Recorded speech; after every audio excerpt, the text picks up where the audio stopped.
FD public YouTube ಚಾನೆಲ್ಗೆ ಸ್ವಾಗತ ಸುಸ್ವಾಗತ. ಸ್ನೇಹಿತ, ಚನ್ನರಾಯಪಟ್ಟಣ ತಾಲೂಕಿನ ಹಿರಿಸಾವೆ ಹೋಬಳಿ ರಾಜಾಪುರ ಗೇಟ್ ಚಿಕ್ಕೋನಹಳ್ಳಿ ಬಳಿ ಇರುವ ಸದ್ಗುರು ಶ್ರೀ ಸಾಯಿ ಸಿದ್ದಾಶ್ರಮದಲ್ಲಿ ಗುರು ಪೂರ್ಣಿಮೆ ಪ್ರಯುಕ್ತ ಭಾನುವಾರ ವಿವಿಧ ಹೋಮ ಏರ್ಪಡಿಸಲಾಗಿತ್ತು.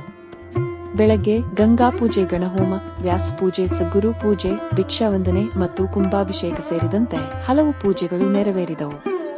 ಮಧ್ಯಾಹ್ನದ ಆರತಿ, ಸಾಯಿ ಭಜನೆ ಹಾಗೂ ಪೂರ್ಣಾವತಿ ಹೋಮದ ಬಳಿಕ ಅನ್ನದಾಸೋಹ ನಡೆಯಿತು. ಸಾವಿರಾರು ಮಂದಿ ಭಕ್ತರು ಪಾಲ್ಗೊಂಡಿದ್ದು ಸಾಯಿ ಬಾಬಾ ಅವರ ದರ್ಶನ ಪಡೆದು ಪುನೀತರಾದರು. ಹೆಚ್ಚಿನ ಮಾಹಿತಿಗಾಗಿ ಎಫ್ಡಿ ಪಬ್ಲಿಕ್ ಯೂಟ್ಯೂಬ್ ಚಾನೆಲ್ಗೆ ಸಬ್ಸ್ಕ್ರೈಬ್ ಆಗಿ.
बलम आयुष्यम तेजः आरोग्यम देहि मे